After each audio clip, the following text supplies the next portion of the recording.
Ladies and gentlemen, welcome to the No Banger Sports Card Podcast. This is episode 28.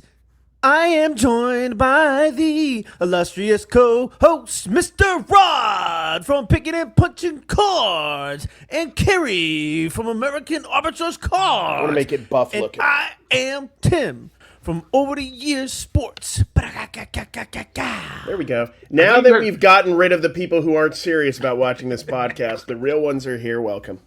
Cary, I thought you were having a seizure there for a second. What's going on? Like, what? You like the jitterbug thing going, and then you just started just twitching. I don't know what. Wait till you see me sleep, Rod. That's a weird thing to say to me.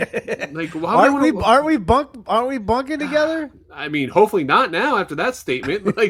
Who starts off the podcast when do you see me sleep at night? What is wrong with you? Seriously, what is wrong with you? I don't know. Malfunction? I don't think anybody knows. That's the greatest part of me. I'm distracted because you guys said, Cary, try to get us some guests for this week because we're going to be gone at National next week. So I'm trying to work it out. I don't know if I can. Right now I'm talking to a very, very influential person. We'll see. Yes. I'll give you a clue. I don't know who it is. I don't know. I just sent out blank messages to a bunch of people. He's named after what some people may say my toenails look like. Ooh. Okay. Fungus sports cards. Wow. This podcast has already gone down the hill, guys. It has. And you guys I gotta focus. Wonder why we're not getting new viewers here, my friends. We start up the podcast like this. This is why. So, but anyway. Rod pulled me an awesome card. What? Oh yes, I saw that. That was awesome. I'll tell you what, it's one of the most. It's very interesting actually because I have no idea what to price it at. I'm gonna ask people this because hopefully it comes in the mail today and I'm gonna pick it up today and it's gonna go up tomorrow. So, but yeah, it's David Wright, whose number just got retired this Sunday by the New York Mets. It's the 35th anniversary All-Star out of Top Series auto numbered to 5. Now, it's interesting is that the prices and card sales for that card are all over the map. All over the map. I saw somebody have one listed for out of 50 that's listed right now for $80. But the non-numbered ones were selling for $75 to $100. Yeah. So it's what would you price that card at? Because this is a game we like to play between the three of us in group text. It's numbered to 5. I love the number to 5. It's almost like a 1-of-1 where you can kind of just price it up and see what happens. I'd probably be. Now remember, I do want to sell it, and so let's say that there's none listed out of 5 right now. I'd say 200 to 300 OBO. There's a 10 listed for 300 right now. Okay, well then there you go. So I would probably go just a smidge above. Or I don't know. It depends on how fast you want to move it. Super fast. Here's my thing. What I would do, that was mine. 2 different things. One is if I wanted the money for the National, because the National is right around the corner, I would literally put it for auction right now and just let it run an auction, let the market dictate the price. At auction, you're probably going to get $150, some in that ballpark. That's what I predict. If I was not going to the National and I didn't need the extra cash of that, I would put for $299 best offer. Because I think I agree with Cary. I think it's between a $200 and $300 card. So maybe what I'll do is I'll put it up for sale first on dibditcards.com and the Bay, and I'll let it sit at that price for till the end of the week, and see if I get any offers or bites, and then if I don't, then I'll list it at auction Friday night, and I'll put it on 3-day auction. Yeah, I mean, it depends. I mean, when you want that money, if you put it on a 5-day auction, you can have it. I mean, it just depends. Well, I mean, one thing you could do is similar to what I've been doing a lot, DC Sports. You send it there, they'll pay you I mean, I ended up doing that with my number. Can you send just one card though? Yeah, you could send one card. I sent the number to 10 Yachty bench auto, and it went for $284. Oh, you actually sent that in? Yeah, that sold for $284. I mean, that was I mean, and that's such an interesting card because when the product just came out, who knows what you could get. But as the product was out a couple weeks, I was like, I just want to move it. And let's get what the biggest group of people will tell me it's worth on an auction.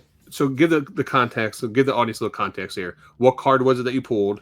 Okay, yeah, I pulled a Yadier Molina Johnny Bench number to 10 dual auto out of Top Series 2. Out of the one box that I bought, like the $80, $100 box, whatever it was, Top Series 2.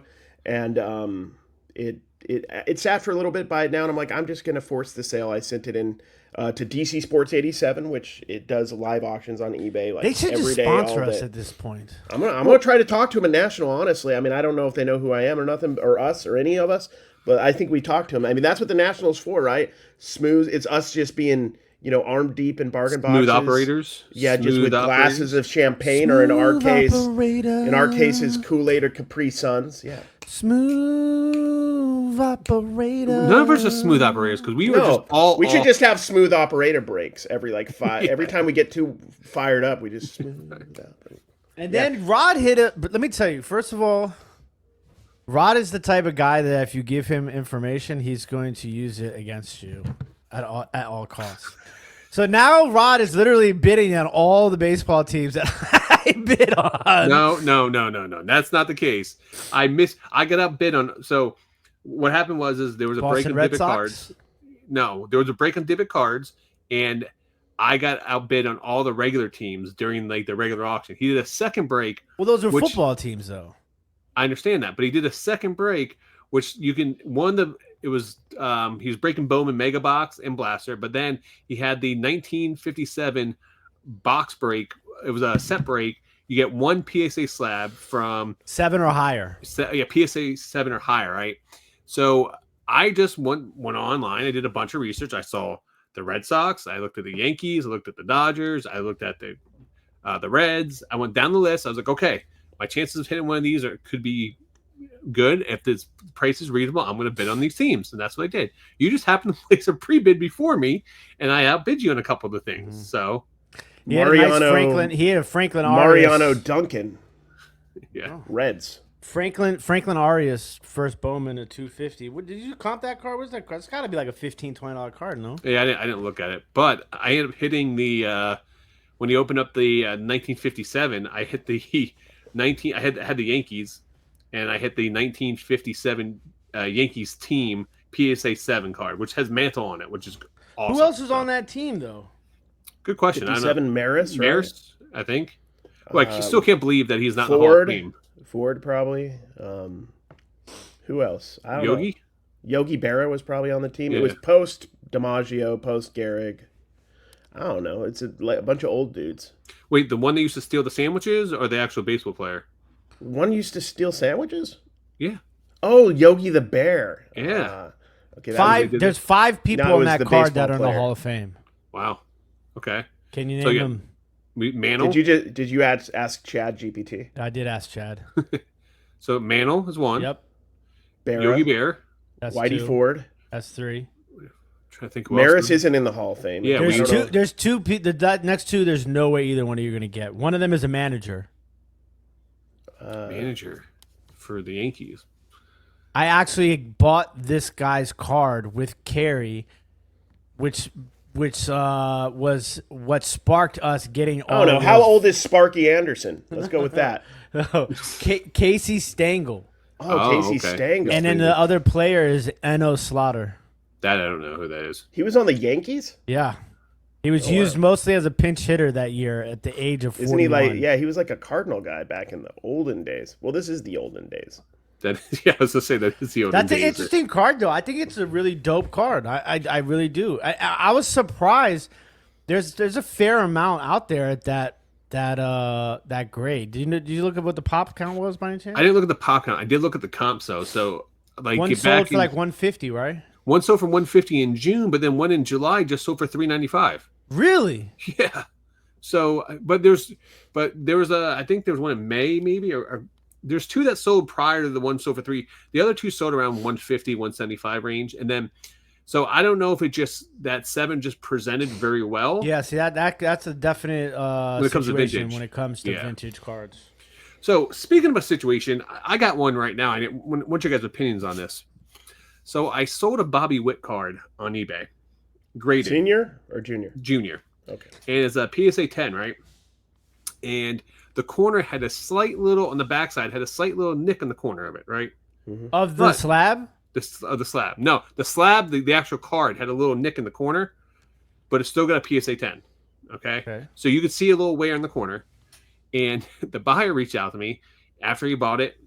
I sent it to him, got it in the mail. He goes, "This isn't a PSA 10. I said, "What do you mean it's not PSA 10? That's what it came back rated." And then I had to go. So then I got worried. I was like, okay, with all this stuff that we're going to talk more about this whole autograph fraud and all this stuff going on. I'm like, great. Did I get like a fake card? Which one of the PSA 10? Which one of the Bobby Witts was it? Man, it's a variant one. I would have to go back in my Is my it the thing. stained glass one? It's not stained glass. That one has not sold yet. So Is it the 35th anniversary auto? No, that one did sell though. I was actually pulled off eBay to crack it, and then someone bought it for $150. So I sold it for $150. It's a Topps Chrome Black rookie design variation. Oh yeah, love that's such a sick card. Yeah. So what if I can? What did it sell for? So it sold for one. It sold for. I took a best offer, $170 for it. So it didn't go through authentication. No, it did. Yeah, no, it did not. It's got to be 250 right? Yeah, it has to be 250. So, but here's the thing. So I started freaking out. So I put the serial number. I went to the PSA website, found the card, looked at it, and then they had pictures front and back, high definition photos. And I zoomed in on the corner of the card, and it has the little nick in the corner. So I was like, okay, is the exact same card I sent him. I screenshot that. I said, hey, listen, send it over to him. And I was like, here's the pictures from the PSA website. It's the same exact card that you purchased. It came back as PSA 10. He sends me another message. He goes, no, there's damage. There's a little nick on the corner of this card. It should never got graded as a 10. He's like, I know it's a PSA 10. That's what they graded. But I was like, but then I had to do a bunch of other research and go through, send them a whole list. I'm like, they grade the corners, they grade the surface, they grade the centering, and they grade the, what am I missing? Corner, surface, edges. And I was like, you can get, on technically they take an average of all four of that, but they also take other factors in consideration because everything else is perfect. You can still have a small nick or ding in there and still get a PSA 10 because not all PSA 10s are going to be the same. Like one may have been like a 9.6, 9.7. Another card may have been a 10, but they're all both going to get a 10. Did you notice it before he messaged you? No, I did not. So no, I did not. And you took pictures of both the front and the back of the slab, right? Yeah. I'll send you what I'll do is let's post it up here because I think this would be a good conversation to kind of have. So wait, you accept returns though, don't you? I do. See, that's where you. Well, dude, bro, you have to. It doesn't matter if you accept. Yeah, it doesn't matter. You should know that. You got to take returns if people want to return it. I don't accept returns, and I don't get returns. I mean. If they want to return bad enough, it's going to happen. But does you being firm about it? Not with me. You're going up against the wrong one. No, but I'm saying like you could fight back against it. But does that deter people? Is what you're saying? Like they just like give up or something? Yeah, they look at it and they're like, this guy doesn't play games. He charges $5 shipping on $3 cards, and he does not accept returns. This guy is a hardcore card gangster. See, like I'm like I've always been like people send me a message like Rod. I would have just been like, yeah, if you're unhappy for any reason, because like there's really nothing you did wrong. I would just be like, I don't care the reason. You can send it back because I'll just resell it. But see, listen, I get people who I don't want to do that, but that's just what I did. Buy something and then want to return it, and I'll be like, or then I cancel their order, and I'll run to the label printer and I'll print the label and be like, sorry, but it's already shipped. God, you're such a Timmy. That's the front of the card. Okay, the card looks awesome. Looks absolutely awesome, right? It's also like a black border, which is notorious for not being 100%. I mean, they might have given it a tiny bit of leeway because of that. Well, the front of it's not the issue. It's the back. Okay. So I got to go down my photos here, and here's the back. So, all right. So there. For those of you that are watching on Spotify now, yeah, we appreciate you guys. If you guys want to see what this Bobby Witt looks like, let's explain it. Come on over to YouTube. On the top right corner of the card, there's just a tidge of white there. Yeah, you see that? That's what he was referring to. Now imagine this on Spotify, guys. Imagine that in your mind's eye. Card. as you can see in the top right corner. That is I'm not gonna lie to you. That's a pretty significant whiting corner. Yeah, I wouldn't think it would get a 10 with that either. I agree. No way. But it did. So why? It did. Why? So, but here's the thing: is if the centering's perfect, if the edges are perfect, the surface are perfect, and they say they give us a 9.5 or something for cornering or something like that, it would still grade as a 10. You know, I don't know if that's how they do it at PSA though. Do they do that? The PSA they take an average of that, but then they also factor in other factors too, where the condition black of the card, border, maybe they're factoring the black border. I'm sure they're. That's what I say. It's just like vintage. Like if you send a vintage card in, a vintage card's not going to grade the same. 1950 card's not going to grade the same as a card from 2025. What do you think this guy wanted to do with it? Do you think he was a collector? And he wants the perfect Bobby Witt, and he will not settle for a PSA 10 that's not a PSA 10. Is he a flipper and concerned that if he brings this to a card show that somebody's going to notice it and he's not going to be able to sell it? Or C, do you think he was buying it to crack and try to get a pristine 10 on BGS? So good. All of the above. No, so I don't think so. The last comps in this card were around 150, something like that. I was at that point when I listed, I put it for 200 best offer. So he paid above the previous comp. So that tells me he's a collector, not someone who's buying this to crack open and try to get something else. But I mean, I don't know. It's a weird situation. Like I never had that play out. Like I didn't know how to react to it. I'm like, it's what the PSA, and I get it because I've sent comic books into CGC and they've come back with 9.8, and I can count the little damage on it. But it's still got a 9.8, which is considered complaining about that. If I send a card in and I think it's gonna get a 8 or a 7, like they'll say for vintage, and it comes back a 9, I'm not gonna be like, dude, you guys messed up. This is definitely not a 9. Like, what are we doing here? Well, so that's what I thought. So with all the crap going on with this whole fake autographs and everything else going on right now, my first thought was like, oh man, he probably thought I swapped out the card, or like this is some type of scam or something like that. So that's why I went to the PSA website. That's the photo from the PSA website. So what happened? Nothing. I sent him a long thing about how PSA grades and that you still can have a minor flaw and still get a 10. He's probably like, this jackass thinks I don't know what a PSA is. Maybe. I don't. So like, why is this jackass sending me this from the PSA website? Jabroni. So it was the weirdest thing though. Like, so it made me think like, I want to ask you guys, what are some of the weird messages you guys have with like your sports cards? Have you guys gotten anything that was just like off the wall, bizarre? I get all types of funny stuff. Man, I'll let Cary go first because I have one. I wanted to make. I'll do a non-sports card one because it was funny. It was back when I started reselling, and we had sold a muffin pan. Like and one of those two. Wait, what kind of muffin pan? I'd like where they could make muffins on. I don't know. Like I forgot what brand it was, like Wilton or something. Yeah. And it got sent to them, and I guess it had some rust on it. It was used, and they're like, "This is terrible. You're trying to kill us." That's what they went into, like some weird. I'm like, I don't know what you're talking about.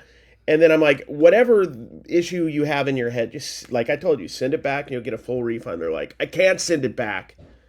I'm like, why can't you send it back? And they're like, it's not here anymore. I threw it away. I'm like, well, they basically, my opinion is they were trying to get the item for free, right? And not send it back. And I'm like, if you send it back, I'm like, I told them, I think I said, go dig it out of the trash can, put it in a box. I don't care if it's dirty, and we'll refund it. So, I mean, there's people who have, and I think it happens more with cards in general overall but I mean, still, like anything, most people are cool.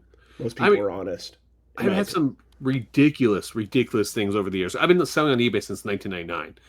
So I've had some crazy people. This is my first time though I had an issue with sports cards that wasn't an issue, but it came out to be an issue. So I wanted you guys' opinion. I'm like, am I crazy on this? Like, is there something wrong with this situation? It's a weird situation. I mean, I guess I can understand it from, like I said, if he's a purist. Yeah.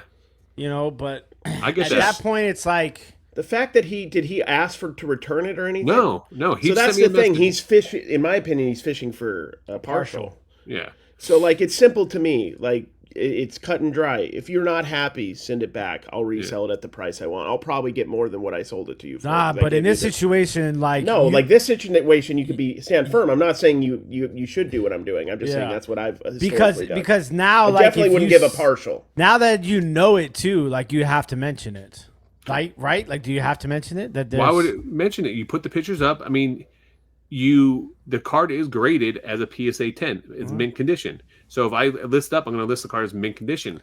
I'm not going to put, say, oh, this card has a ding on it. So that goes. I mean, I don't understand. You know what I mean? Like, it's a weird situation. When you have a card and you because it is graded, a PSA 10. That's what it is. It's a 10. So like, why would I degrade my card or downplay it? Like what it is. Well, PSA 10, rod grade 9.5 on the rod scale. Here's a funny one. So I have a Brock Wilkin, who's a prospect for the Milwaukee Brewers, autograph out of Onyx.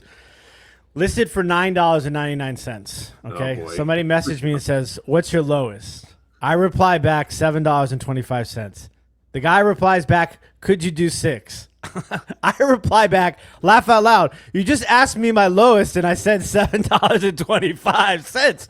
And then he messages me back, and he says, "But could you do $6? I only have $6.62. And then I say, "Well, then you should have just led with, will you take $6?" And then he's like, "Yeah, I know." And then I'm like, "Well, unfortunately, I'm not taking $6, but I appreciate the interest and have a great holiday weekend." He said, "You as well." Oh, wait a minute. What was let's talk about the patch card that you had. It had the patch was dirty or the patch was wrinkled. Remember the guy sent you a message that one time? Yeah, I forgot about that. And you know who that was? That was a Kevin McConaughey card. That was like when I was telling everybody about him, and like he didn't have any Bowman cards and nothing like that. And like I was picking up his Stars and Stripes stuff and selling it for really good money. Then the guy's like, "I don't know, the patch is dirt on it." And I was like, "Dude, it's a game used." Yes. He's like, "I don't know, You're welcome. You got a good patch. I want to grade it. I'm concerned that it won't grade a 10. And I'm like, "Bro, this is a game used patch with dirt on it. It is the best thing that you could possibly get." He's like, "Well, I don't know." He's like he's trying to get it cheaper because the patch has dirt on it. And I'm like, "Bro, there's no way in hell that I'm giving you any sort of discount on this card. I should be charging you more because there's dirt on the patch." It's crazy. So I had when the Bobby Witts I had, it was a PSA 8. It was like an autograph. So I thought about cracking it to potentially send it back in to get regraded. And maybe I don't know. Hopefully it will come back high or something. I'm back. No, I'm trying to plug in my computer. I will tell you guys though, the new shipping rates are absolutely blowing me right now. Like now, people could really not gonna be able to complain about my shipping. Like it costs it used to cost me like $3.98 to ship one single card, like within like a certain. I'll be back. First couple of zones. Now it's like $4.50. Man, if you only use the eBay shipping code. You don't use it. Do I you? use it all the time. No way. I use it. $20 and under. I ship all my cards. Do their thing. Dude, it's cost the buyer $1.32. Why wouldn't I use it? Because I put 3 ounces for everything. It stinks. It's knock on wood. It's worked well for me so far. Yeah. Good for you. Cary's what is he doing? I'm super professional. I just needed to plug in my computer. Yeah, and it was all tangled up.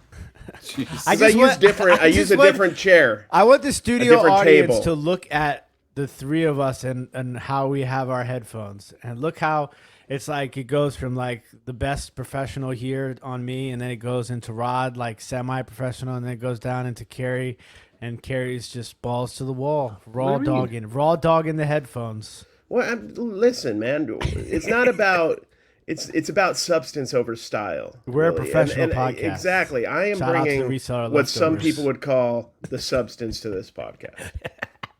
So, but this is an interesting thing, really fast though, with slabs. I think sometimes a lot of us. Well, I'm not. How do I phrase this properly? I feel like you guys always get worried when I do this. Yeah, I do get worried because like anytime you saw, I may offend some people. I'm like, it always ends on like how dinosaurs aren't real, and I'm like, oh gosh, not again. Go ahead, Tim, take the floor. I've seen Jurassic World; they're real. Like your natural instinct and thought process is when you're buying a slab, right? Like you're buying a slab. I don't have to look like this through, right? Like I don't. But like nowadays, like I remember, shout out to my guys, Lander Rips, his son and father and son. They set up at the card shows around here, and they have a YouTube channel. Absolutely amazing people. They throw a show, a local show too. It's a fantastic show. So big shout out to Landers Rips.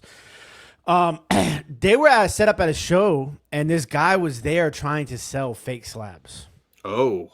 And he had it all on camera, everything, and like they were like, we were talking like I think it was like something crazy, like $50,000 in fake slabs or something like that.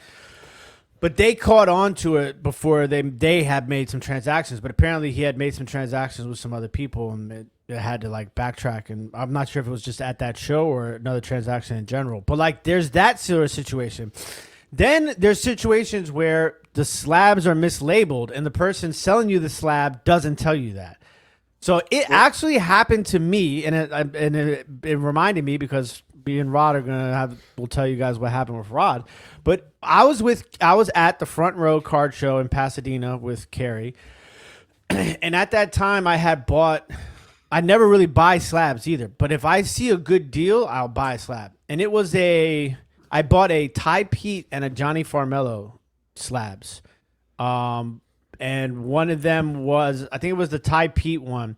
First Bowman yellow to 75, but the slab said First Bowman gold. So they mislabeled the slab. So now it's like the guy didn't mention it to me, but I didn't notice it. That happens a lot with yellow and gold in certain Bowman products. It's a little bit tricky sometimes. And so I didn't realize it until I got home, and I was like, gold, but it's numbered to 75. Like I didn't even think to look at the whole card and the slab and everything like that, right? So it's important if you're buying slabs, I think, at this point in time, especially if they're new slabs and they have the QR code, just scan them. Like, just to be safe, like, especially if you're spending a lot of money, because you don't want to get... Because then it's like that. I had to sell that slab, and it wasn't as valuable as I got a good deal on it. I still made money on it, but not nearly as much money as I made because I felt like I couldn't sell it at full value because the slab was mislabeled. So I can't sell it as a PSA 10. I have to sell it as a PSA 10 mislabeled. And like it lose like 20-30% value there because now that person has to pay to get it reslabbed. Or not pay, but go through the process. So why wouldn't you just submit it to the PSA yourself to reslab it for free? Because I still have a 2-row box of cards I want to get graded from a year ago here, Rod. Okay.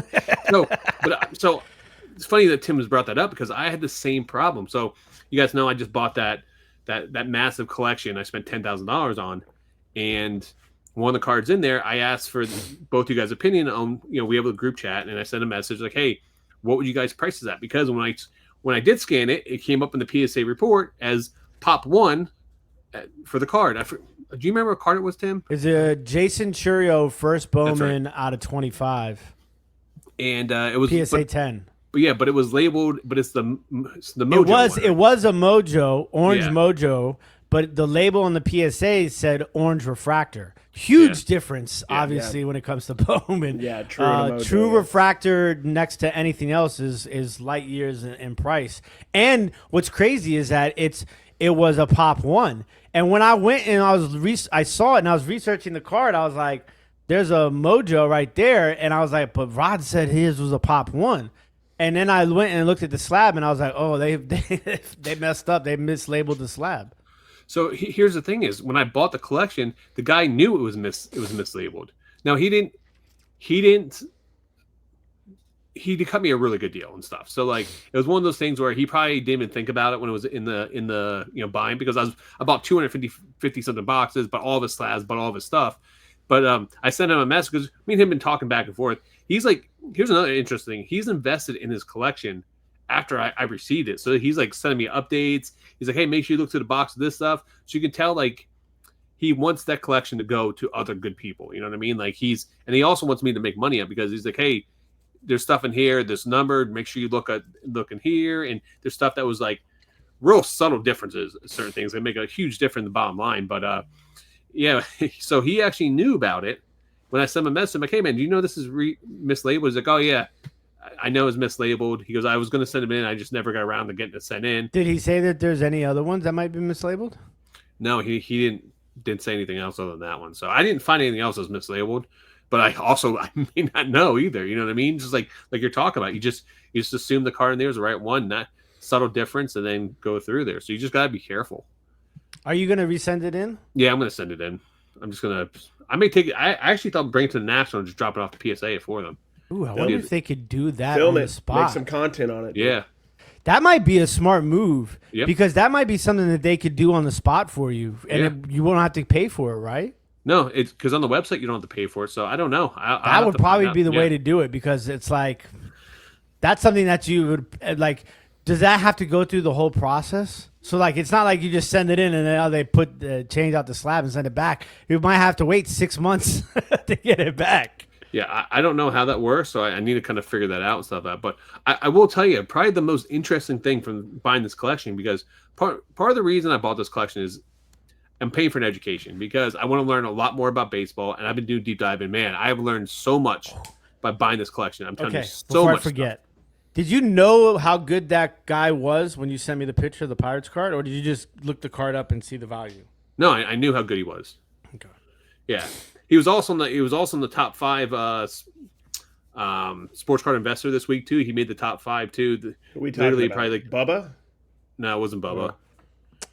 Esmeralda Suarez for the Pirates. Yeah, it's I had the green auto to 99. What is that going for right now? Some green is tricky. I hate that about people. Stop being like that, people. This is a Tim rant, okay? I don't care if it's green. Why do you guys care so much if it's green? You're trying to tell me that you're going to sell the blue out of 150 for more money than the green out of 99 because it's green. That's stupid. It's eye and appeal. People hate purple too. Purple and green are I don't know what it is, but these like snobs, especially Bowman people, Bowman snobs and their green and purples, like get over it. Like it's not that serious. Well, see, if you're an athletic fan, it's fine because you get a color match. Or a Colorado Rockies. Yeah. Or a Christmas fan and you're a Reds fan. What if you loved Christmas and the Reds? Greens or you like awesome. Mardi Gras and you just get all the greens and purples. Yeah. Imagine like a Pirates purple. Like or one of the biggest pieces of the dinosaur conspiracy propaganda of them all, Barney. Yeah, Barney. I also want to say I don't feel like he's super friendly. Barney? Seems fake. Yeah. He's a friendly dinosaur. 1,000%. Wasn't he like a drunk or something like that? Allegedly, yeah. Like, I don't know, man. Backstage, just tequila. Allegedly, all right, before. But no, I don't know. I don't want Big Barney to come after us, guys. I'm just trying to cover our. We need somebody to get to. Can you tell Dave to clip all of? We need clips. Dude, it got so bad. The last supposed one. to do this. This is. I'm like, it's like I'm like, there's a drinking game with me saying allegedly. I'm just like, I know we don't have legal counsel on for the podcast, so we have to be careful. It's Josie's favorite thing that you do. I'm just allegedly.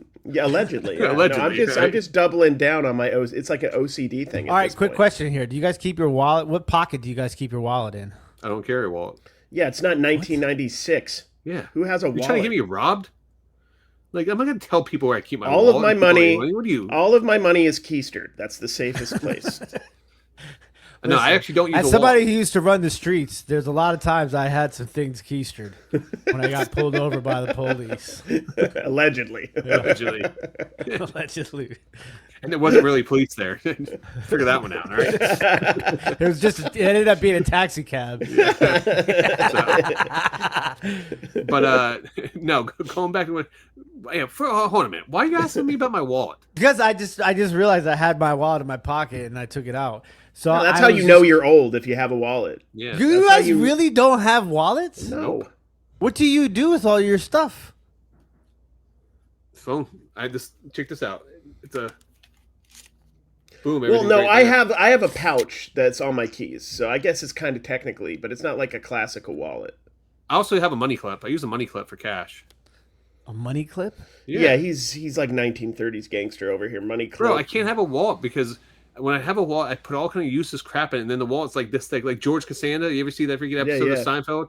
And then he sits and his body's off balance. He's being modest. It's just the cash will make it bulge too much. He doesn't want to be embarrassed. Yeah, whenever it gets too big, I do like a dump. Like, you know how people do like photo dumps when they run out of space on their phone? Yeah. I do like a wallet dump, and I put. But if you didn't have a wallet, you wouldn't have to have a dump. Well, I don't know. I think I always have to have a dump, at least one in the morning. All right. Yeah. Going back to what I was saying about this PSA slab. So here's the interesting thing. In this massive collection I bought, all my slabs they're selling, guess what price range they're selling in? $100 to $200. $25 to like the $75 range is everything's selling like hotcakes. Like, yeah, you want to know why? Why? Because repackers are buying it to put in their repacks and base cards. Though, yes. Like, yeah. Rod, what do you think these people put in their repacks? True. Okay. Yeah, bro. They want a Michael Conforto 2022 PSA 9 base card. Yeah, that's exactly what they want. So sorry, bud, but don't worry. The ceiling is still there. So that's not even the floor card either. Your no huddle score. The Patriots PSA 9. At least it was the Patriots. It could have been freaking some other team. What's with Rod getting team card PSA slabs? Yeah, who's grading team cards is the real question. Who sent that in? I can see the vintage one makes sense. Yeah, because you got Mantle, you got like classic guys back there, but like the newer ones, like who's grading a Tom Brady score? 2020. It had to have been in the height repackers. Yeah. No, the crazy thing is he bought it off of eBay. Like, I don't know. That's a weird thing, but all right. We need to do a deep dive today. There was a major news story. Are we deep diving into this, or are we deep diving into national? I mean, we're gonna do a deep dive in national, but we need to talk about this because this is just like kiddie pool dive. Like, we're just gonna stick our feet in there. You can play in the kiddie pool. All right, that's fine. You can play in the kiddie pool. Does our hotel have a pool? Do I need to bring a bathing suit? Oh, listen, this guy's all over the place today. Let's talk about this. Is important though because people that don't know the news need to know about this.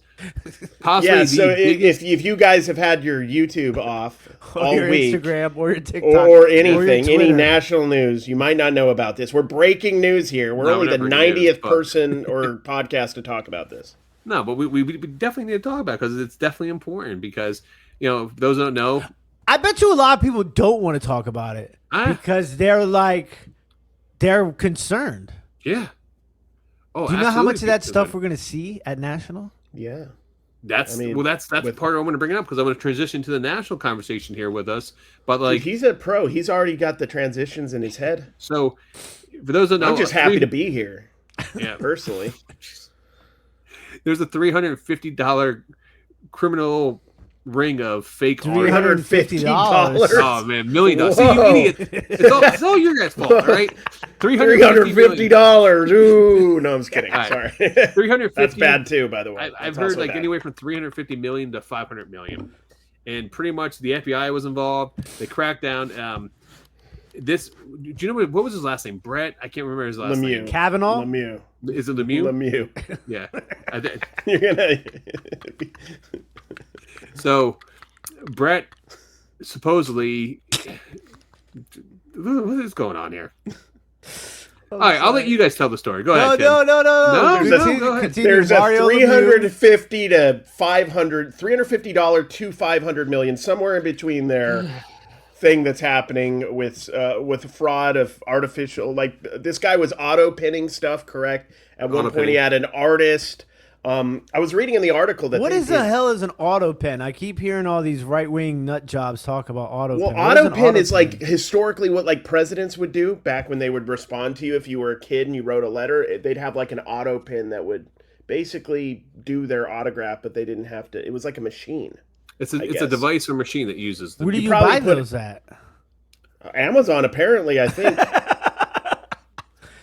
Damn, this guy. So Brett Kavanaugh and Mario Lemieux were scamming. Allegedly. Brett Lemieux. It is Brett Lemieux. Mario has nothing to do with this. Okay, my bad. So this is my questions. I have a lot of questions, obviously, for you, Rod. So I also heard that they were hacking the websites. So what they did was they were able to get fake holograms that were identical that had the same numbers as, I guess, holograms that they had on legit signature stuff, and then they would use the auto pen to do a ton for like Patrick Mahomes, so there Tom would Brady, be Aaron Judd, like a ton. There'd be a red Patrick Mahomes autographed jersey. I would imagine, right? There'd be one authentic one out there. They'd go hack it. They'd find the number, and then there's probably, gosh, how many copies of that exact number out there, or did they do a different one each time? I don't know. But that's wild, though. It's a wild thing to think about. So yeah, I mean, it's extremely, because you go into the computer and you see that it's, you type in the number, which a lot of us have done before. You go type in the computer and you can go, oh yeah, it says it's a Patrick Mahomes autographed jersey. There it is. There's no way for them to go back and figure it all out either. Like, it's just going to be a mystery for forever, right? If you have a Tom Brady, Patrick Mahomes autograph, Kobe Bryant autograph right now, I mean, do you kind of just and have Aaron to go, Judge too, right? Aaron Judge. Aaron I mean, Judge some of these is guys, board. especially that were talked about specifically in the article. I mean, should you go and re-authenticate them at this point? But here's the thing: is that to be sure, I Or do think you that's just probably sell it? that's the smart. I think the smart and the right thing to do would be to re-authenticate them, even though it's a cost. And maybe you can get a premium too, because you can say, hey, it's just authenticated last week, fresh number, whatever. I mean, but they were doing Verifying it. Fanatics holograms. They were doing TriStar. They were doing JSA. They were doing Upper Deck. They were doing like everything across the board. But there's a lot of rumors going around that some of these big companies knew about it. There's a lot, knew or were potentially working with him too. That's another thing that. So I think there's a lot more stuff to come out about this. But my question to you guys, since we're all going to the national here, what implications is this going to put in the national like going forward? I mean, I heard like Boston Card Hunter. He put up a thing where he's like, I'm concerned. He goes, I have 7 figures worth of sports memorabilia autographs. And he's like, this is very concerning to me, which rightfully so. I mean, some people bought these as a retirement. Someone bought these as a gift for their family members. Like, this is not good. So if it was for me, like in my personal collection, I wouldn't want to know. So you're saying ignorant is bliss. Yeah, I wouldn't want to know. Like, I've spent this whole time with this Terry McLaurin autograph helmet right here on my shelf, right? Should it really change how I feel if there's a possibility that it might be fake, even though it's not, because it's, but like, I don't know. I feel like that would hurt me. I'd be hurt. What about the Mike Tyson behind you? What about that was fake? Oh, I'd be hurt. Yeah. I don't want to know. Yeah. If you're planning on keeping it, then that Exactly. makes total sense. Just be like, it has sentimental value to me already, and I'm gonna hope that it's legit. It is a big deal for like somebody, like I could imagine dealers who have a bunch of that merchandise to flip. How do you know scary. though if you have it or not? Unless you know, like, because I will guarantee you that there's a large amount. Because let's just be perfectly honest. Let's call a spade. Allegedly, there is a large portion of the population in this industry that are shady, right? I would say no, hold on. I think there's a small portion of the population, but the industry is very, very big. Okay, so let's say 25% of the people in the industry are shady. Is that a little much? No, you think? I think you're way. I mean, allegedly, I would guess less, but they probably do a lot of volume. Allegedly, I want to say a lot of allegedlys. I would say. I think you're both correct. I think it's probably between 5 to 10%. Probably, I would say close. It's to also like 5%, I think of it like Facebook or TikTok comments. Like you notice the negative ones, but honestly, most people don't comment, and the people who do usually are nice. It's just you only notice the 3 negative ones. I think Cary's right though. I think he hit the nail on the head. That 5% is doing massive volume though in the industry, like of shady stuff. Because once you get away with it, it's a drug. It's an addiction. Like you want the next high. It's any type of criminal. That's what all criminals say when it comes to that. So, what type of impact though is this going to have in the national? Like, or are we going to see like, could you imagine this? You're a dealer that sells nothing but memorabilia, autograph memorabilia, and you have spent thousands of dollars for your table. Well, see, that's what I was. That was what my point was, and I got sidetracked. Is that I'm sure there's a large portion of people, dealers, that were buying that stuff from those guys, knowing that they weren't real and getting really good prices, and then selling them, right? So like, or what about like people who didn't know but they were buying from that website? Like, that's if you don't know, like, what do you? I guarantee you will not see. Oh, I don't want to say that. You probably are not going to see a lot of who are the people that were named in the he says like 75% of the stuff on the market came from him is what? Patrick Mahomes, Tom Brady, and Aaron Judge?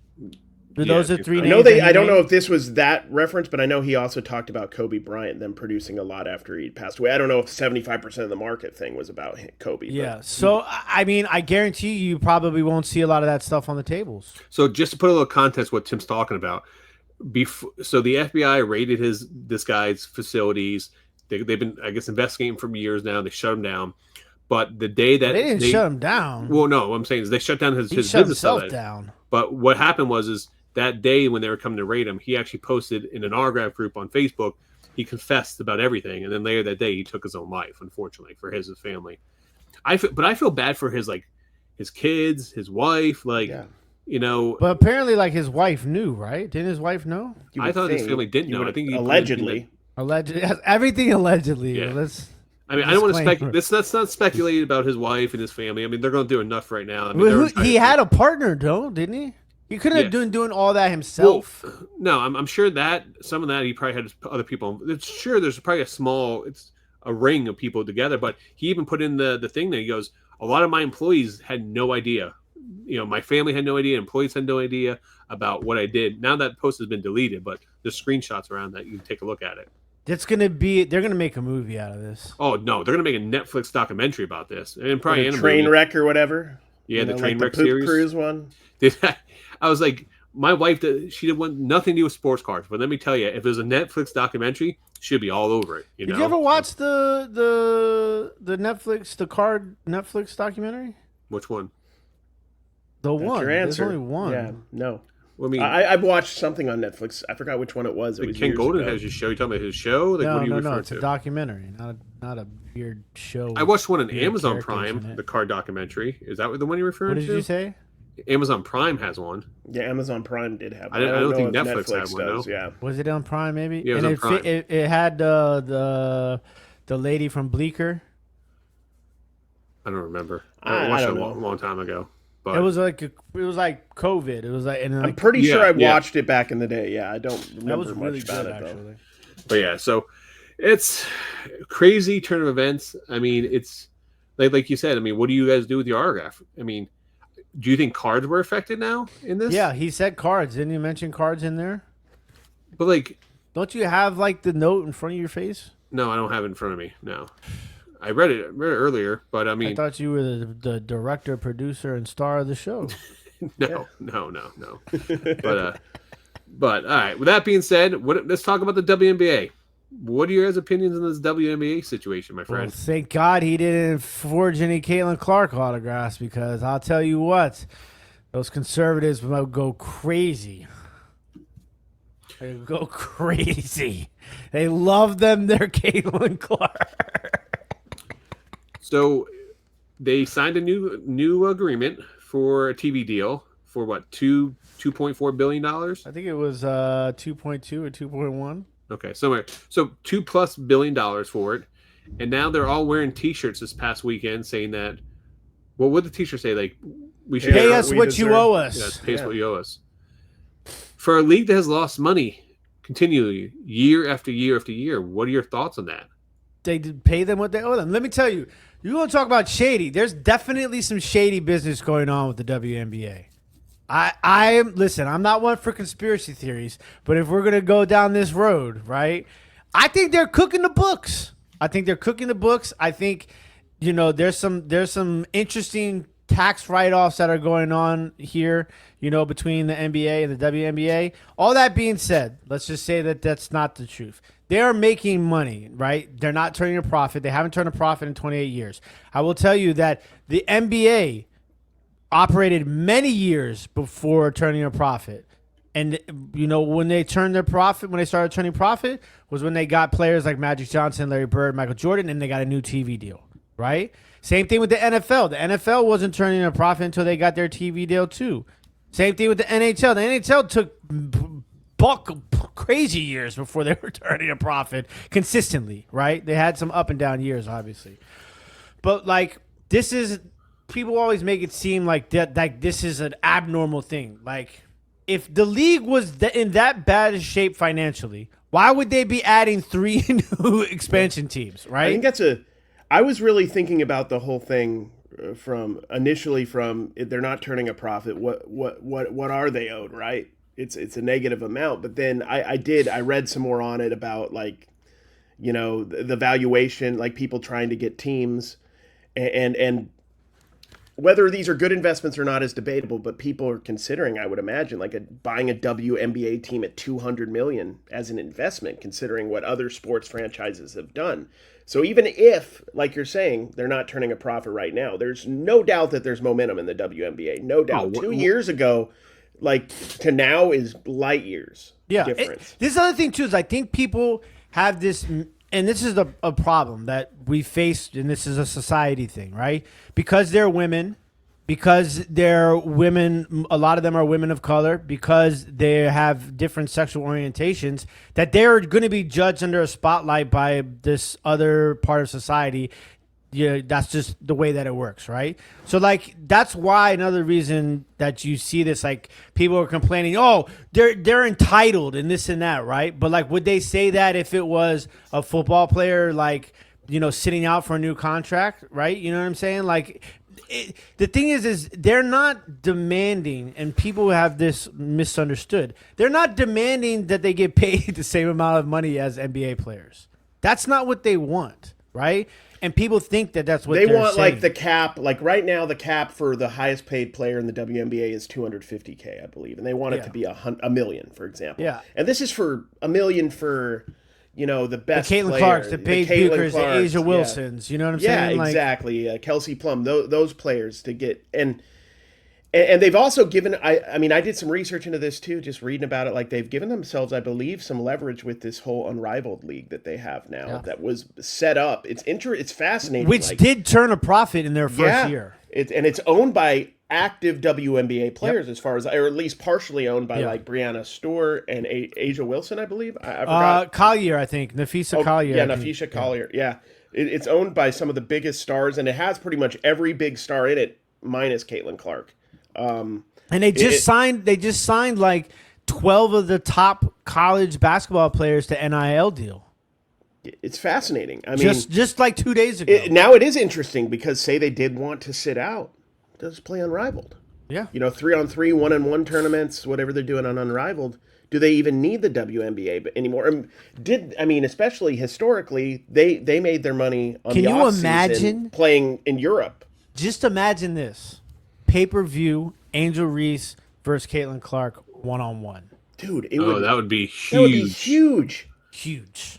The one thing Unrivaled does have is the flexibility, I feel like, to do stuff like that. Whereas the WNBA might be able to do that on an all-star weekend, but they have like contracts with like NBC or whatever, so they can't do a pay-per-view thing, I would imagine. Yeah. Do they have cards? Unrivaled? Do they have cards? No. They should. They should, yeah. 100%. This is the other thing that's really interesting, too, is that, once again, they're not trying to get paid like NBA players. What they really want is they want the same breakdown of revenue sharing that NBA players have. So, like, right now, NBA players have the Players Union as a whole has a 50% revenue share, if I'm not mistaken, and the WNBA Players Union has an 8%. Here's an interesting question, too. Like, there are individual professional male sports teams that have a loss, right, in a given year? Tampa Bay Rays. Yeah, and they're still paying their players, Jacksonville even Jaguars. though it's not making money per se. So Exactly. It's an interesting thought. I mean, and you can make a debate on either side, and I think you could have great points. It's just interesting. The problem is that the people arguing against the WNBA, a lot of them have another agenda, and the other ones that don't have another agenda. Wait, hold on. You said the Rays? The Rays haven't lost money. How you figure? Says the Rays generated $301 million in revenue and only had a $68 million operating expense. When? Last year, 2024. No way. Yeah. Bro, the Tampa Bay Rays can't. There's nobody in their stadium ever. Bro, they must have a crazy TV deal. It's the TV rights from baseball. I live in Tampa. I mean, they always talked about how Tampa should have moved they play in St. Pete. How they should move to Tampa because they'll have so much more thing. They're making the revenue off everything else though, and they run a very lean. They don't have huge contracts. Are there? What about the Jacksonville Jaguars? The Jacksonville Jaguars operate at a loss? Probably not. I don't think they do. Probably not, Yeah. but like they. But you know what I would imagine theoretically, allegedly, they could because they're owned by the Cons, who have so much money. If they wanted to, they could. Yeah, sure. I mean that's the big thing about baseball, though, is because baseball doesn't have a. I don't know what they call it. They call it something where it's not a salary cap, but it's a salary base, right? Like or operating cost base, Dude. right? Like where some of those teams that spend like in baseball, look at that. It is funny to see. The Rays spent $68 million. It is funny that the bargain box guys are talking about, So here we go. Major Tim. League Sports financing. So the Jaguars generated $567 million in revenue and earned roughly $139 million operating income, places them above the wide minimum of teams. So. Yeah, they're making money. The team's valued at $4.6 million. My biggest thing though with the WNBA is they lost $40 to $50 million last year alone. Yeah. And if you're gonna compare it to the NFL and everything's let's go back to the 50s and 60s. Players had to have a second job. Yeah. To play in the NFL because why do you think these girls are playing in Unrivaled and they're getting the crazy. The smart ones are marketing themselves. That's the problem. This is the other problem too. Is that like. Why are we blaming the players for the league not making money? I mean, they're part of it. They're not in charge of it making money, though. Yeah, they're in charge of playing basketball, and they play basketball really well. But yet, the league can't find a way to market them properly. Like they start their playoffs during the beginning of the football season. Whose idea is that? You're gonna run a WNBA playoff game against an NFL game? Yeah, if you ran it like Stupid. right, like I mean, obviously it's not timed right, but if you ran it right now, it would be majorly different because there's just baseball. But how much crossover is NBA fan base watching the WNBA? I don't know the statistics, Bro, but I'm you sure don't go up against the NFL. Nobody goes up against the NFL. It's stupid. Like you're losing any opportunity to have any of those people who watch a football game watch your game. Because nobody's going to choose to watch a WNBA playoff game over a week 3, week 6 regular season NFL game. Having lived in Vegas for a few years, there are a group of people who are watching every WNBA game. Yeah. Because they got money on it. Well, sure. Absolutely. That's 100% true.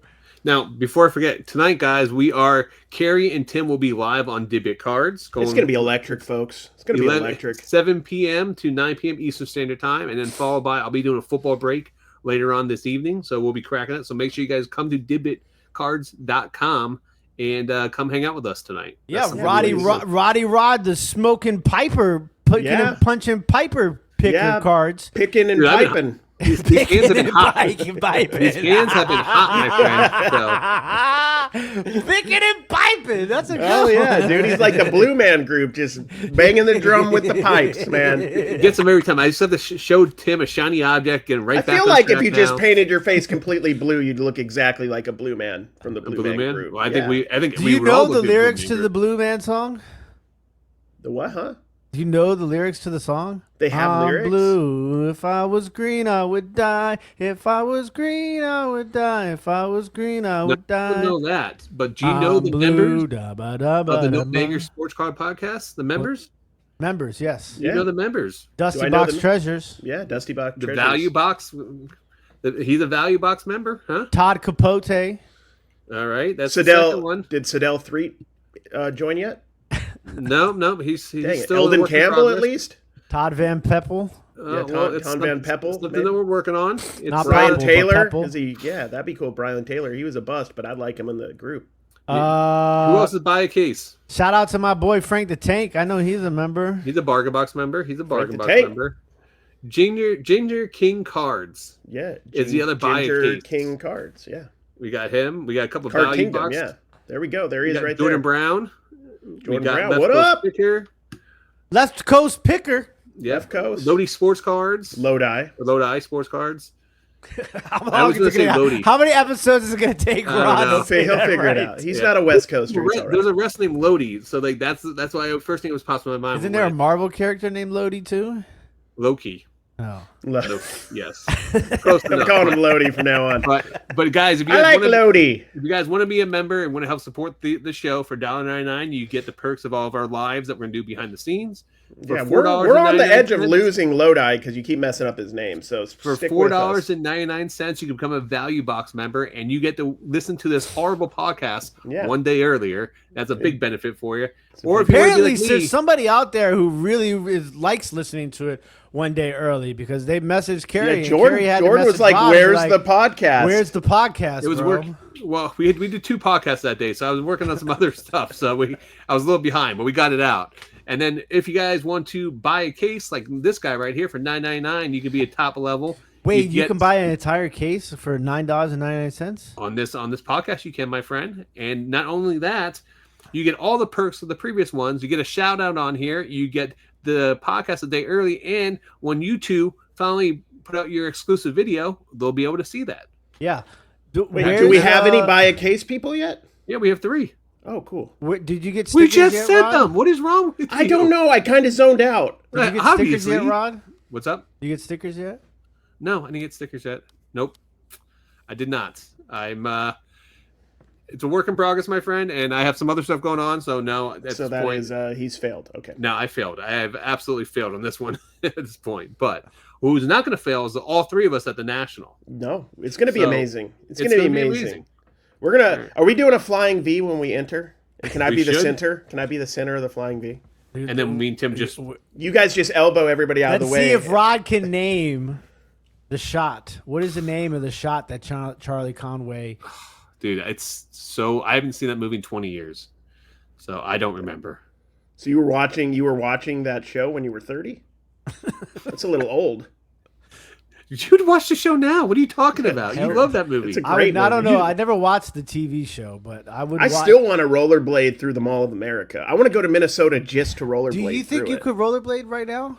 I mean, physically. I mean, I would have to go to the hospital afterwards with multiple broken bones. But I mean, I think you live in Florida, so you should probably own a pair of rollerblades. Exactly. I think I'm going to get like some of the the tight zoomies. Do they have tight zoomies? Those ones, the hip huggers in my little buff muscle shirt. I'm just going to go to town. I'm going to go. Do you own a pair of rollerblades, Rod? No, absolutely not. You sure?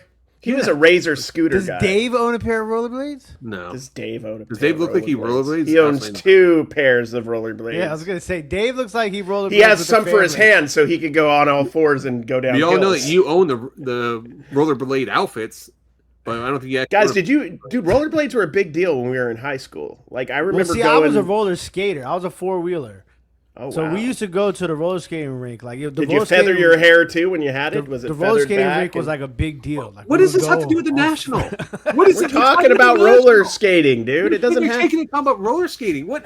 We're talking about doing a flying V. I just said we need to go in there and let people know that we're serious. Roller derby cards from the 1970s. That show was awesome back in the day. I'll tell you this much. I'm hoping there's a battle arena for Bojacks this year because I wanna spar with somebody at the battle arena. Dude, McArmy Knife or what are the names? There's like a bunch of... Listen, you want to know what I'm most excited about? Because this is how I was. This is how I was last year. I was so excited because it was Cary's first national. Yes, right. So like, Rod's. I was like. We're gonna have to teach Rod about sports cards, but he's gonna have a good time. Yeah, but like I'm generally like I don't know if maybe this is just me, but like. Whenever I go with somebody and I've been there before and it's their first time, like I'm excited for like that, for their level of excitement. I don't know if that sounds weird, but like I really am like I'm so stoked for Rod because I know like it's gonna be insane for Rod is going to the first moment we walk in there, Rod's gonna be like he's gonna start buying a case at the first table and we're gonna be like, bro. Money is finite. Maybe not for you, but for a lot of us, money is finite. Yeah, I'm going to be door dashing in the middle of the day so I can come back and buy some more cards off the dollar box. Exactly. I'm gonna bring some. I'm gonna bring like little power bars and stuff. No, I'm gonna be door dashing so I can make money. DoorDash! I thought you were ordering. Not a bad idea. It's gonna be interesting to kind of see when I walk in and what's gonna happen, because have all three of us. I'm the wild card in this situation, because I would either A, gonna be like really stingy and cheap, or B, I'm gonna just blow my load and just see what happens. Please don't blow your load on the floor. You heard it right here, guys. He's going to blow his load and see what happens. Wrong choice of words in that one. So apparently this is going to be a little bit different too, because I've never been to a Chicago National. I'd never been to Cleveland one either, but like they say that this one is like, I think it's 650,000 square feet. Yeah. And then the trade nights, I guess the second floor. Yeah. They just announced that. That's going to be on Thursday night, so I'm pumped about that. It's every night. Well, the official one for the National, I'm just saying. I know there's one like every night, but we should probably live stream from the trade. Yeah, we probably should we'll probably do what we did last year, right? At least one night, put our cards out and just have people come up to us and make some nice. Let's talk about this. Are you guys going to bring stuff to try to sell at the National? Probably not, unless I'll have stuff that I buy that day though. So yeah, somebody was telling me that I should bring the David Wright to National. I'm bringing the 101 sister. Actually, you should do that. What's her name? No fees. Don't have to worry about it. And just flip it. You think somebody would buy it, though? Yeah, why not? I mean, you're going to put it up. You're sitting there debating if you're going to sell it between $200 and $300. You just talked about putting it up for an auction. So we said that, hey, if it sells for $150, would you be happy at $150 at auction for it? I mean, when I pulled it, in my head, I was like, I got a $500 card. And as every day that's passed, I'm like, I got a $400 card. I got a $300. I got a $50 bill. I mean, what'd you pay for the break? You paid $6. $6. $6. Yeah, we did random teams. So there you go. He'll have it at the National. His buy cost was $6. Make offers, guys. So here's 12, the thing: double his money. Do you have one of those fancy cases, Rod? No, I may. Dude, are we all backpack guys? Or are you going to put everything in your fanny pack, Rod? I'm going to throw my Slabs in my backpack. That's it. Wait, what's in your card backpack? Oh, good question. All right, I'll go first. Good. This goes I've back learned to a lot from one of Tim. our first episodes ever. Okay, so an 800 count box. An 800 count box? What's that? Well, it's the long skinny one, like the white box. That's 800 count box. 800, just like the single row, basically. Single row base. There's a copious. There's at least one thing of I got a 400 count. That's a double. I'm doubling the size of that one. I got another $400 count. Okay, mini boxes. $400 count. Wow. I got a 300 count. I got another 300. It's like a clown. It's like a clown car. How deep is that backpack? So for those on Spotify, I've got a 1998 Beckett for pricing. No, I do. Hold on. For those on Spotify who can't see this, Tim is emptying out his. I still have the program from the national. How many? Yeah, wow. Wait, is this just your national book bag? No, this is my card bag. So why do you have a national thing in there? Why haven't you taken it out? It was in one of the sleeves that I never opened. Oh, gotcha. Okay. But so, yeah, all of those fit in this. That'd be wild. Do you ever? Like sometimes I hand my cards to Dawn to put in my backpack, and I don't realize they're in a certain pocket. Sometimes I also have these. We need a lot of Dibdit card business cards to hand out to everybody. That's a must. In the bag. I'll have those. I'll have 5 batteries on me. I'll have my charging. There's still stuff in here for National. Oh yeah, dude. I have Uncle Steve Picker poker chip cards. Shout out Uncle Steve. I got this still in here. Oh yeah, I remember those. I forgot what they were for. But... So yeah, and then I keep team bags in here also. Team bags, top loaders. Tim is really always. I've learned a lot from Tim about being prepared, but dude, I am, and this might just be me being a contrarian. I'm very anti having a case. To me, I don't like it. I want to be like the guy with the backpack. I don't want a case. It's just I want it in a backpack, and I want to It's not like I'm transporting precious, cargo. It's just cards, dude. And I'm not doing high end stuff, so I guess that makes more sense. So. If I carry around a high end case, I would have to get one of those where they wrap around your wrist, wrap around my ankle, like an ankle bracelet, and then attach it to it. The thing you and your mom had attached to you till you were 16. 18, but still, Yeah. told you Then you go anyone about that. surfing with it like Point Break. Yes, one of those things. You So want a because Point I know I'm going to Break put it down card and get box. excited and dig through something, and then be That's like, what I want, a where Point my Break case card. gone? I'll tell you, this is when I will make an exception for a case. If it's one of the motorized suitcases, so I can just go around. Yes, that would be so dope. You just sit down and Just like give me like 7 miles per hour, just a little bit faster than it should be. Just soup it up a little bit, get it a little nos or something, and then like I'm just gonna make my way. My through. question I probably is might. I this. won't even go through the boxes if I have that. I'll just be doing laps and timing it.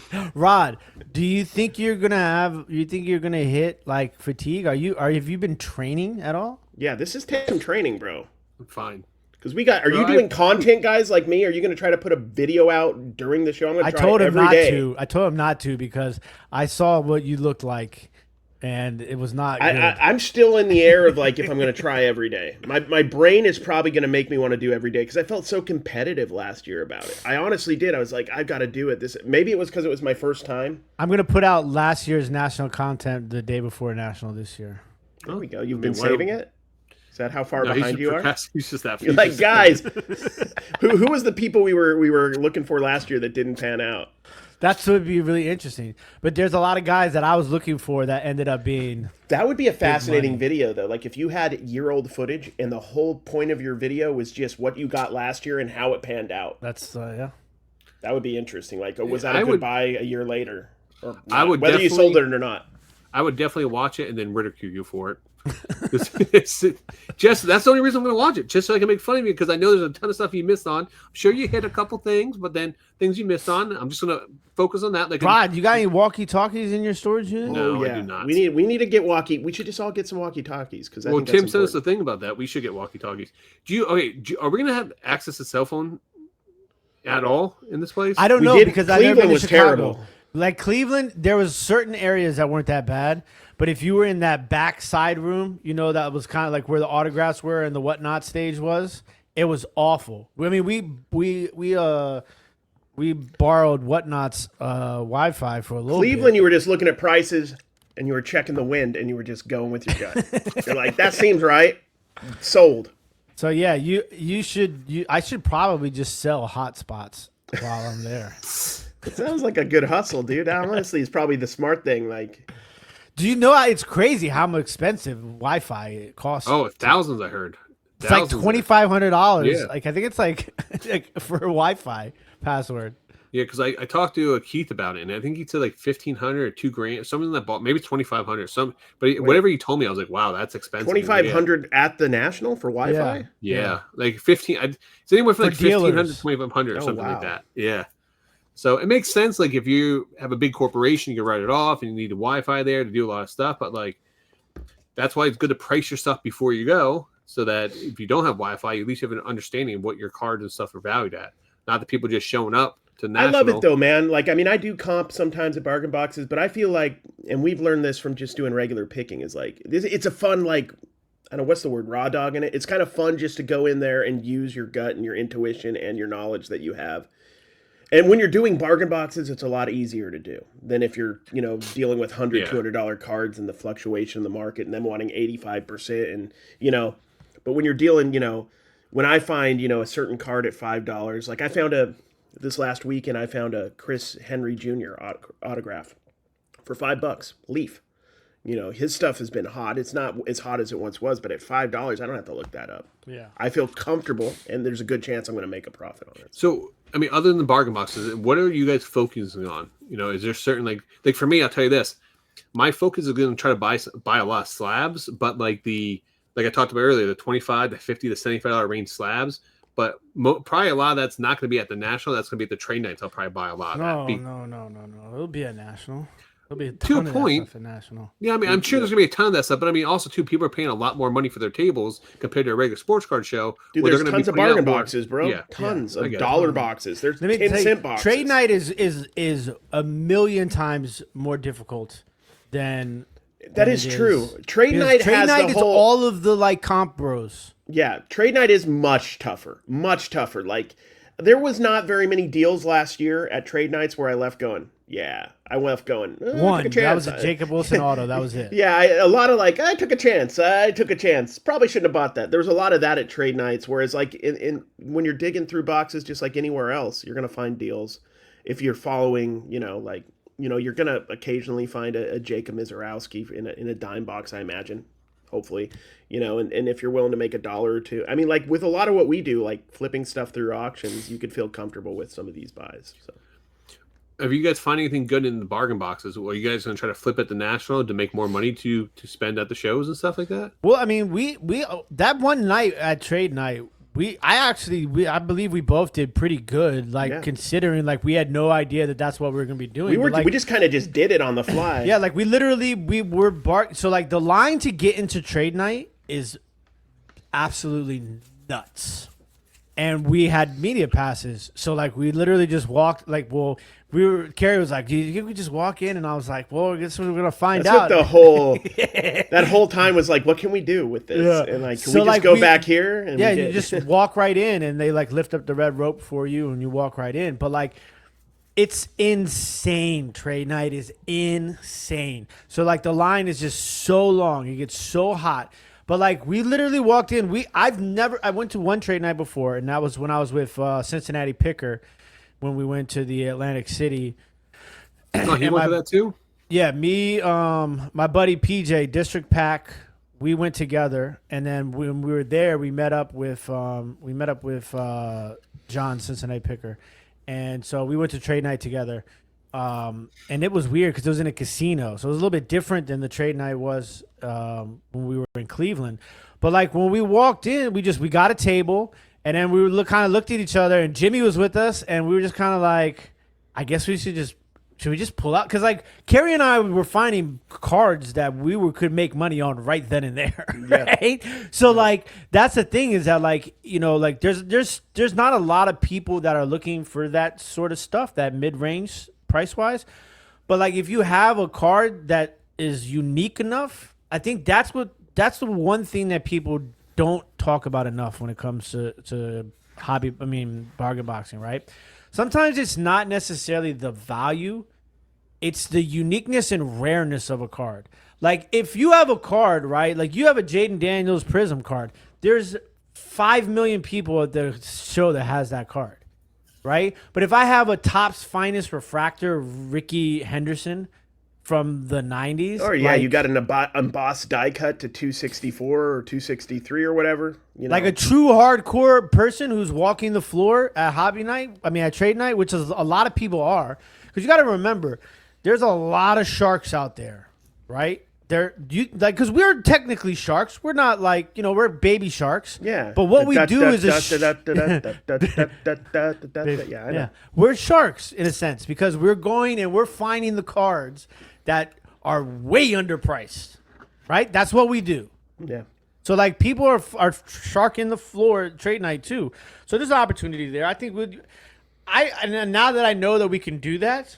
Yeah, I mean, and if you I'll see, keep that in mind. You never know though. There could be a Thursday night or one of the nights where we go live on one of the lives and sell some cards out. So like, there's a lot of, you'll know how much we're spending probably based on whether we're doing a live or something because we want to recoup some money to go back and spend some more. So. Yeah, and then there's still one night, we'll go to the soccer show one of the nights too.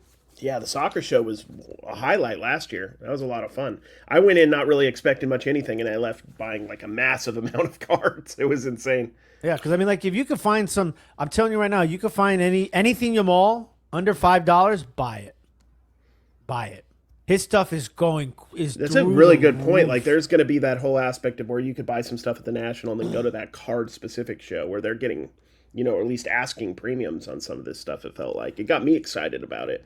Especially if you find those dealers that maybe have one little box of soccer or one little box of UFC. Like those are the ones you want to hit up. We talked about it before in previous episodes where you're walking through, you see a guy 15 box of baseball and then one box of soccer. You don't care about our soccer stuff. More or less, so you're gonna get that for maybe you just want to rip it to have fun or just check it out. So you can get some great and like deals. this is the thing too that's crazy is that like you guys are like famous, right? But like I'm card show famous. right? So like when we go to the card I feel show, like we're just card show. Like we'll get recognized at a card show, and then when I go to the We're card not show, famous I'll at take all. y'all. I'll Except take y'all yourself. around. I'll take y'all around, and I'll introduce y'all to all the dealers that I know and all the people that I know, and get you guys some good deals. And like, there's so much to do. It's just, but I really am excited to do. I think the challenge that me and Cary talked about the other night, I think and the people really seemed excited about it. I think that's going to be something that we should do, and I think it's going to be fun to see which one of us each day can find the most case hits or short print cards under $5, and then keep a tally after each day of the show. I think that would be really cool to do. there's going to be more like, I mean, and we all have this angle too, that a typical national card show goer isn't going to have, is the amount of content opportunity there's going to be for us. Like, dude, you got to bring like it's six batteries. overwhelming, dude. It's overwhelming. You have to bring a portable charger, all that stuff. You got to have. So, by the way, do you guys have portable chargers for your cell phone? No, Cary? I probably should get one though. You should order one off Amazon. It's a good idea. We'll have to send you. Yeah, you definitely should get one of those, because make sure you have backups, and that you do have it. You can walk around, and yep, there we go. Absolutely. Ask Cary when it comes to the trip. If you need anything electrical, just ask me. True. I got chargers, I got boxes, I got wires, I got all types of stuff. I bring backups of everything too. That's one thing a lot of people don't do. Bring backups. I'm having trouble with one of my GoPro batteries, which is blowing me. It's something that says that, like, the temperature is too cold or something like that on the battery. Too hot? Like, no, too cold. Probably need a new one. Yeah, I don't. Unfortunately, batteries have a shelf life, so. But I don't know. We'll see. I'm excited though. I though. can still use it, but I can't see on my screen. Dude, do not use that battery at the National, because when your battery starts malfunctioning, either it's from the hard way, it will mess up your footage, and it could not record properly or get corrupt footage, and then you're gonna lose everything. So don't even try using it, man. How many batteries you got, Rod? I have 5. Okay, so I could just use. The only thing that sucks is, like, I got the 13, so my batteries don't work with, like, well, actually, Dave. What do you have, Rod? I have 12. So, like, yeah, anything 12 and above. Yeah, so that'll work for you. I used to rely on Dave back in the day for extra batteries, but he has a 13 now, so I'm good. So I need to probably buy another set of batteries, come to think of it, so I can have like 5 at all time. So have you guys thought of any creative videos you guys are going to do, or any type of thing that you're going to do other than digging through bargain boxes and stuff like that for this show? Like, I'm looking forward to doing another. I want to open some more wild card. I enjoyed that last year. Card. I'm really focusing a lot on the photos right now because I've had some good success. Just if you've been watching like my Insta and my Facebook, I've been showing like my card show finds, and I did one yesterday, dude, or 2 days ago, and I didn't check it overnight, and I went and looked, just randomly, and it had like over almost 1,800 likes. Wow. And I'm like, what the heck is going on? And I just showed crazy. Like the stuff I got at K&T. So that's awesome. I'm excited about that because it's a different type of content than what I'm used to making, which is shorts, and it's different and easier in a lot of ways. So I'm gonna bring external mics for my GoPros. I'm gonna actually work on test them out this week and stuff like that, and test it, and then having those in my ring. I haven't used one before, so I thought it'd be interesting to have that. Because when I was watching, I went back this week, I was watching a lot of people's content from the National and from last year, and the biggest thing is like this, especially at Fanatics Fest too. People walk around, you can't hear them, a lot of loud noise around them. So I'm assuming the National is gonna be the same way. And that's a good point. Breaking news. Yeah. What's up? Dibdit Cards just slid into the number 2 spot. There we go, dude. Nice. Got in for number 1. How far are we? We're ways out from number 1. That's Midwest, right? Like probably like 5,000 something. But you know what? It's a good way to end this podcast. Let's end this on a high note, fellas. Dibdit Cards, number 1, in your wallet, number 1 in your heart. Yeah. Your wallet. That's a Number wrong 1 in your thing wallet. if I've ever heard one. Number 1 in your wallet. It puts money. I don't in your even know wallet. what that means, really, but it puts sure. money in your wallet. That's what's number 1. I don't know. It's just I came out. do have like Dibdit that. Cards in my wallet, though. I see. There we go. I knew it. Any final last words, fellas? Other than come see us tonight. We're going to be live on Dibdit Cards, but any other final words? No, just, listen. Oh, we're giving away a box of Pokemon cards. Oh, yeah. We're giving away a box right? of Pokemon. Yes, ends tonight. So if you guys are listening to this and you guys have yet joined Dibdit Cards, go join and put a $1 offer in. It's a box from $19.99. It is a $200 value, free shipping. We're going to draw one winner on Wednesday night, and is going to get it. So make sure you guys go to Dibdit Cards and put a $1 offer on the Pokemon box. That goes for anybody out there. But sorry, go ahead, Tim. I love Final you word. guys. All right. Love You're you my too, boy, buddy. Blue. All right. Love everybody. Next week we'll have a special guest here for the podcast. And Will we? Hopefully. we do. Oh, No, we do. We already did. yes, we already filmed it. I We was have a thinking special about the guest one that next week, Cary guys. was talking about my toenails. Yes. But anyway, all right, guys, let's get it on 3. This is just a train wreck. All right. No bangers on 3. 1, 2, 3. No No bangers. I hope